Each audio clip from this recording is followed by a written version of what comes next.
Which is kind of a ridiculous thing to hear, but that is the reality of the landscape right now. Monster trucks and demolition derby is probably more in line with paintball. That guy, in essence, still exists at the pro level. Someone like me doesn't do, you know? Right. I'm out there looking out for myself. Yeah, right, dude. The dude's got it. He's I know. got all the tools and he loves using them. And then when they pull it out of there, it's plump and juicy. Take one. Alex and Yosh doing work. Pretending to work. What's up, guys? We're here over at Field One headquarters, building up some brand new forces. Signature series guns, heading out the door. Taking one of these rare moments where we actually get to sit in here together and build up some of these guns and ship them out. And, just kind of meditate over paintball and talk about what's happened to us. What has happened to us? Yeah. That's the name of our new podcast. Yeah, what has happened to us? How did we get here? It's been great. You may find yourself in the tech shop of a paintball store. Paintball shack. I guess a worthy thing to talk about, since it's, I'll say it's rare that we get to sit in here and build guns together, but when we do, it's a little bit of a departure from normally just focusing on work shit. We could talk a little bit about the Tampa event, quick synopsis, or even just a simple takeaway for how the team is supposed to react to what happened.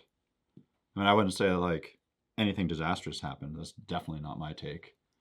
I feel actually somewhat okay with the team's result. Obviously, there are levels to feeling better and better about it, but in terms of a starting point for the season and how that matches up with what my expectations were, coming in with what I feel is a very fresh and new roster, and trying to figure out how that roster and the coaches are all going to fit together. Not having Ryan, not having Blake, those are all key parts of the team, Yeah, I mean, going 2-2 and getting out of it is always a bonus. Just being able to exist, I feel like. Yeah, I'd say you're lucky if you can get out of it at 2-2. I mean, if we had done the exact same results-wise, but we hadn't have made it to Sunday with a 2-2 record, which is a very common scenario. Obviously, as a team, we'd be looking at this in a totally different light. Totally. Right? I mean, it's a relief to move on, and some of that was, I'll give credit to Eric and Ryan, who in a clutch moment had a good understanding of how the new rules and tiebreakers were going to go, but also, the players, I guess you can always say the players did enough to get through. Yeah, that's all you want to do. And it was good. We won our wild card match, which is to win a game on Sunday is hard, no matter what. So that's a step in the positive direction, right? It's like the team that shouldn't have made the playoffs and then makes the playoffs and then wins a game and upsets a better team. I'm not saying that was us. I feel like we're better than the Tauntauns. Also, I feel like we're better than Heat, but hey, it was a little jittery going into that game, and first game of the year. Always sucks to lose the first one, but hey, maybe it's a blessing in disguise. Yeah, I mean, I think also, we have to be honest about how good we really are. Obviously, there's our perception of how good we can be. That's based on what we see at practice and the talent that we have and the cohesion that we can build together. But you can't deny the results, right? So I struggle to say that we're better than any of these teams that we haven't beaten, or even I would say that we haven't beaten decisively, beating a team in a close match and being at the start of a new season. I feel like we are building from exactly where we sit in the rankings, and not any better than that, And also we're trying to find our identity, right? Like the past however many tournaments, like, are we just a 2-2 team now? Like, is that our deal? I hope not. But, you know, what's the reality? Like the past few tournaments. Right. The past 3 events have shown that that's the case. I mean, I think about that in the context of the event coming up in Dover and looking at our bracket and, you know, personally wanting a piece of Paintball Fit. For sure. I could easily put that in the context of Dynasty and underdog story, which is like, I mean, which is kind of a ridiculous thing to hear, but that is the reality of the landscape right now. You know, I mean, playing against a now well-established team like Paintball Fit that has established themselves as an elite team, we have to climb our way back into that. That'd be the name of our movie, Dynasty, an underdog story. I think it's great, actually. And they're the only team we've never beaten. I think, other than maybe some teams we haven't played yet. Do you have solenoid mounting screws? Oh, good one. Yeah. Yeah, that's true. I mean, I think their track record against us certainly says that we have I don't know, maybe more to prove than they do right now. For sure. I mean, I was watching them play at the last event, and I was like, you know, genuinely impressed, right? For sure. I mean, just watching the amount of pressure on the other team they were playing, I was like, shit. Like they're like intentionally applying pressure in certain areas of the field. Yeah, and I think that's something that I see from our team, where there's a gear that we haven't reached yet. You know, with the makeup of the team that we currently have, there's certainly another gear that is on full display late Sunday with, I mean, the teams that make it into late Sunday, but certainly the ones that persevere and go into the finals.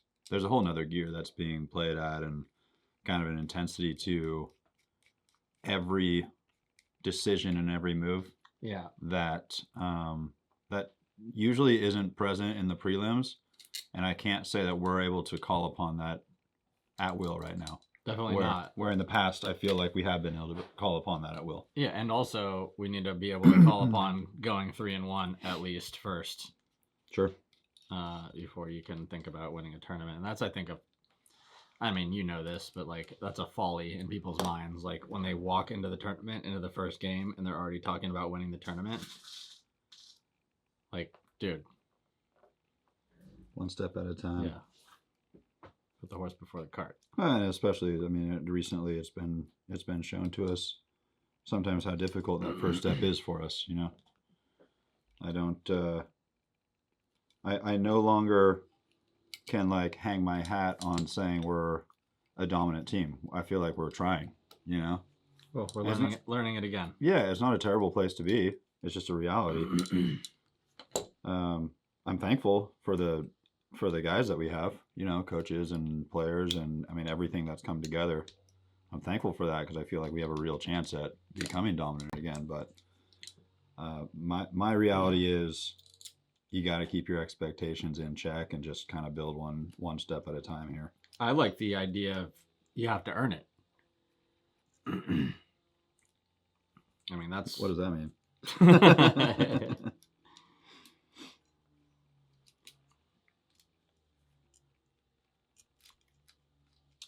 What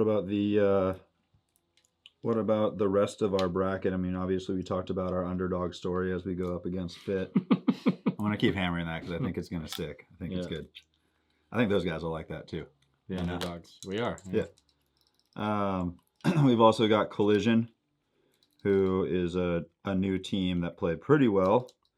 Obviously, like anybody who is new in the pro division doesn't quite know what to expect, and those guys play a lot, and their expectations are no doubt very high for what, you know, the hard work should do for them and how that should pay off. But I'm sure they're a little disappointed in their result, and we watched a handful of their games, and they made mistakes on multiple levels, right?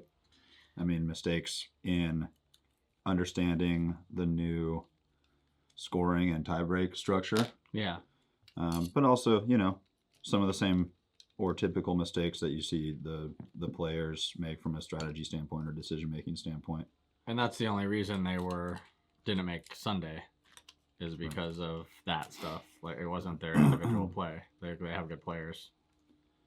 So yeah, I mean, that'll be an interesting match. You know, you got Mike and that whole dynamic. Sorry. Yeah, I mean, I like it. They're I would say at this point a pretty regular practice partner for us. I mean, as regular as they come, and you know, I think that's gonna produce something good and fun. You know. He's getting us sick. Yeah, those are great. Is that our first matchup? I don't have the schedule yet. It might be out, but I don't know. I don't know if that is our first matchup. But moving on from Collision, we've got the Jungle Cats, coached by Coach Mike. Coach Mike. It's good to see him. Did you see him at the event? Yeah. Yeah, I mean, he looked like he was in his element, having fun, and, you know, had his group of guys. And how'd they do? I don't want to misrepresent their performance. I feel like they went 1-3. I mean, I can look that up pretty easily here, but I mean, I feel like I watched one of their games that was close. Yeah, I think maybe they won their first. I won't go too far into it. We don't really have to talk about their overall results, but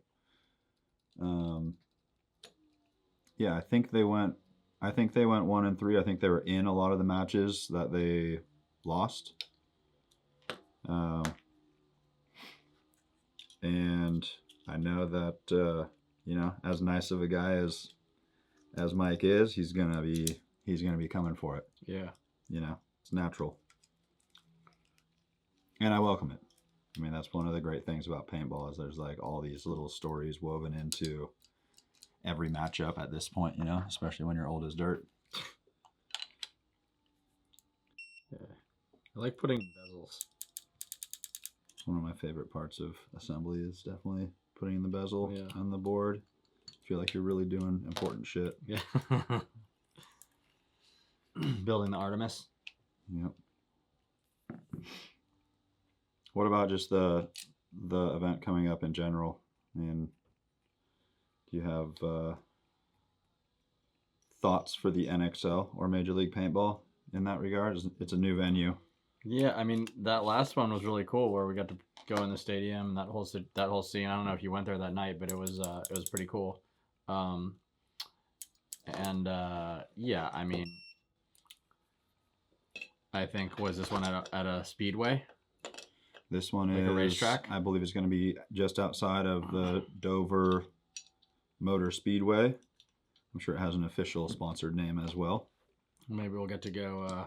I don't know. We'll cross over. We could drive race cars and shoot paintball guns at each other. Yeah, I mean, I'm guessing they have an infield. Maybe they do some monster trucks or something like that there.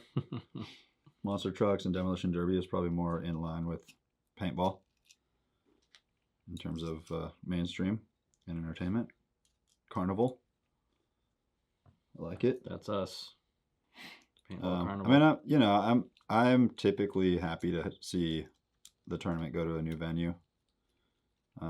Not that we spend a lot of time outside of the paintball environment, but I feel like just the exposure to, I mean, especially from Dynasty's standpoint, the exposure to a different player base and potential Dynasty fan base that normally wouldn't be able to see us play or come out and meet the guys or get a signed poster or see, you know, the grand scale of the paintball event.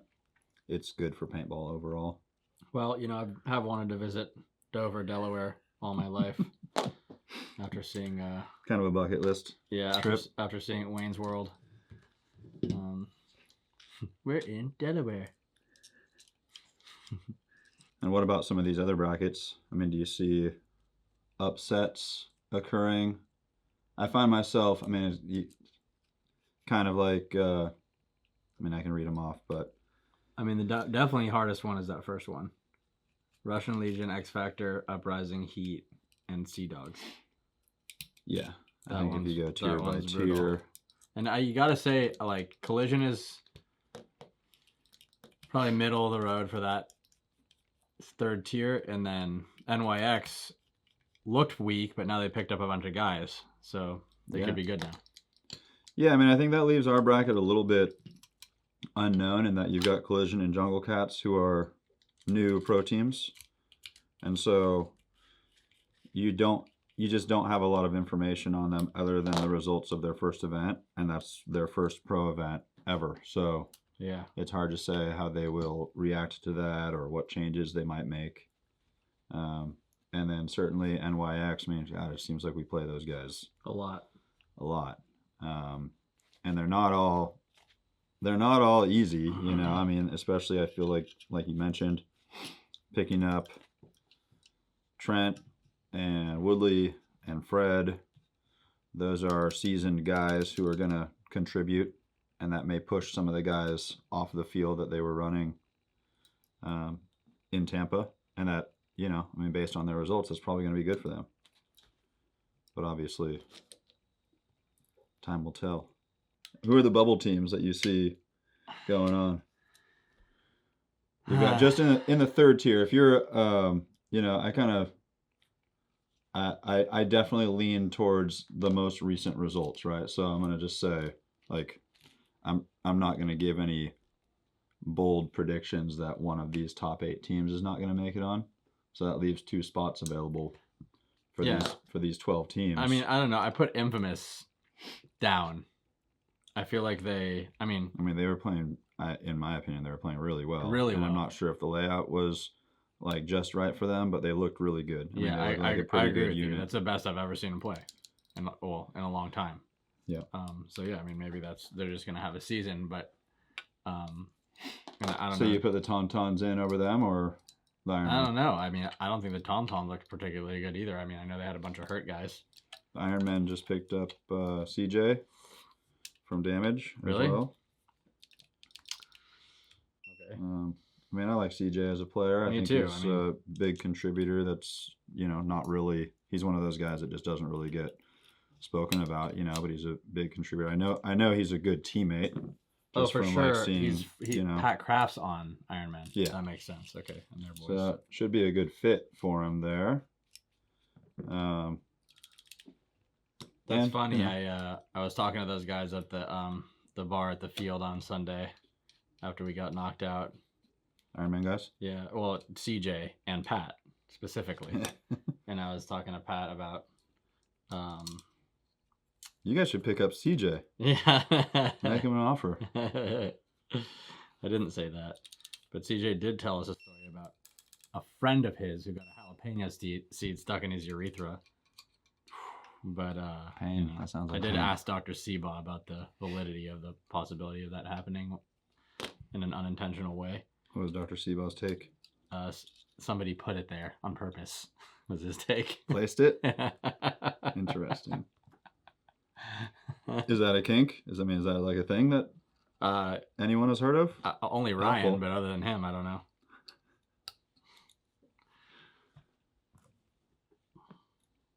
Seems we've run out of things to talk about. I don't know. Back to our offices. Salote. Costco chickens. How do they do it? Brine, dude. Brine. They start with this shriveled little chicken that looks like a walnut. And they put it into a hyperbaric chamber filled with brine. And they just let it marinate in there for 180 days. And then when they pull it out of there, it's plump and juicy. 2-pound breasts, and just everything is white meat. 2-pound white meat breasts. Whatever, bro. Magic. Delicious.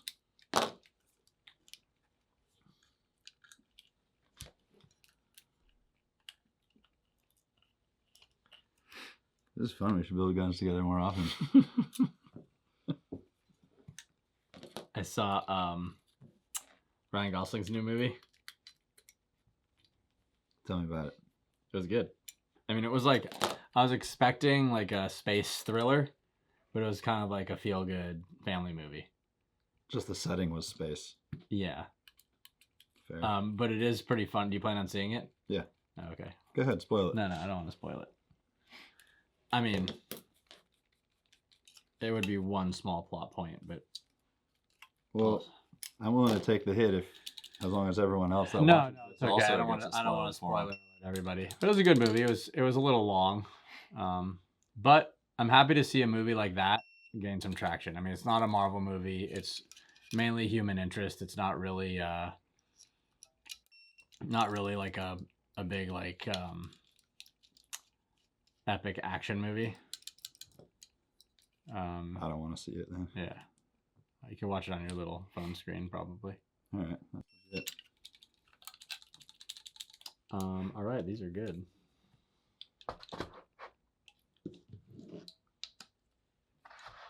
Yeah, I mean, it would be really nice to get Blake and Ryan back for this next one. I know we'll have Blake back, but not sure about Ryan's shoulder. And I think there's going to be more updates coming, but it sounded like whatever recovery route Ryan goes with, there's going to be kind of a lengthy rehab phase. So even if he's in that phase right now, I think it's still pushing. I think it's still pushing the timeline. Yeah, but, after I talked to him, it didn't seem very helpful. But yeah, I mean, obviously, like if he becomes physically ready, even right before the event, that would be helpful for the team. You know, because he's probably the guy that has the capability of being the fastest at adapting to a layout with minimal practice. Oh yeah, for sure. I mean, it's really like I guess he's got like 28 days to see if that can be a reality. And I think him and Blake, we both missed both of them on the last field. I would definitely say that. I know we have a stacked team, but like, you know, not having Ryan out there is. Yeah, I think both of those guys are staples of the team in different spots. Yeah. And also the value of those guys participating on the field makes the people around them better, even when those players are no longer on the field. You know, it's just like pushing guys to find the situation that we need. But I think both of those guys will push the envelope in that way. That's helpful in ways that maybe like someone like me doesn't do. You know, right. I'm out there looking out for myself. Yeah, right, dude. You're a move maker. We need more of those guys. Yeah, we got those guys. We do. We just need those guys to make moves, I think, is the bigger takeaway there. I mean, Mike was a feast at the last tournament. Dude, incredible. Yeah. The dude's got it. He's got all the the tools, and he loves using them. I feel like, you know, you let a guy like that down. I definitely had that feeling. Yeah. Yeah, I mean, when a guy is out there playing his fucking ass off and the team gets the result that it gets, it's like, man, you know, you want to back up a performance like that with a victory. I mean, that's the way I felt watching him play, you know, whether I was watching him from our pit or watching him from right next to him on the field. You want that to earn something legitimate, because it's just, I mean, it was dominance in my opinion. Totally. But yeah, there'll be more opportunities. And Mike also is, I mean, he's really matured into a different type of player. I mean, he's matured into a leader that's really valuable for the team now too. I mean, he's obviously like one of the best examples for any of the younger guys on the team who are, like you said, trying to earn it. And I mean, he backs it up, like in every sense. I mean, yeah, he makes it look easy, which is really hard. There are lessons. Maybe it is easy. You just have to play like that. Yeah, you're not wrong. A lot of it is a state of mind. Yeah, I was saying earlier that, you know, there was like the guy who like kind of hung back and waited for see what would happen with his team. I mean, like walk-on days. You know, like he just in the back in the stick pile, kind of looking around. Maybe moves up a little, gives some commands. Hey, move up! Oh, no, yeah, that was me. Shit, yeah, right. Either way, even if it was, you can change. You know, you can change. You certainly can. Yeah. But all I'm saying is like that guy, in essence, still exists at the pro level. Yeah. Right. Like that personality, and you know, you kind of like have those guys as like kind of important sometimes, but really like that's not the person you want out there when you need to fight for the tournament, right? Like everyone to win a tournament, everyone has to step up. Like, you need every person on the field has to have like brilliant moments. That's true. At a time. That's true. And players will not find those moments unless they become an assertive person. That's right. They have to be looking for those opportunities. Totally. And taking them on a regular basis to understand when that opportunity exists in the critical moment. Yeah, and that goes way beyond paintball skill. Like it's a different thing. It's a state of mind, it's an awareness, and it's a mentality about like I'm gonna go take it from the other guy, right? So I mean, and that personifies the way Mike plays, or Mike personified that idea for sure in the last tournament. And those Russian dudes did too. I mean, that's just them though. Like that's how they always are. Like when you play the Russians, you're doing it on their terms. Right, which speaks to, I mean, they announced that was going to be their play style a couple of years ago. Yeah. You know, like they had a big thing where it was like, we're going to be different from here on out. Mm-hmm. And that was like a play style that they announced. And I think it feels, I mean, especially like whatever you want to say about how a specific layout plays to a team's style, there's gonna be those instances where, I mean, it looks like they have now polished that to a point where it's gonna be dominant. Yeah, and they have a little bit of depth, which that play style is extra hard to pull off when you only have 5 guys. Sure. And now they have 7, 8 serviceable guys. So yeah, they're gonna be dangerous. All right, do you have anything else to build? This is it. All right. Let's get them shipped. Thanks for watching, guys. Any type of content, if you like this, comment below and pick yourself up a force when you can. Tell us what you want us to say.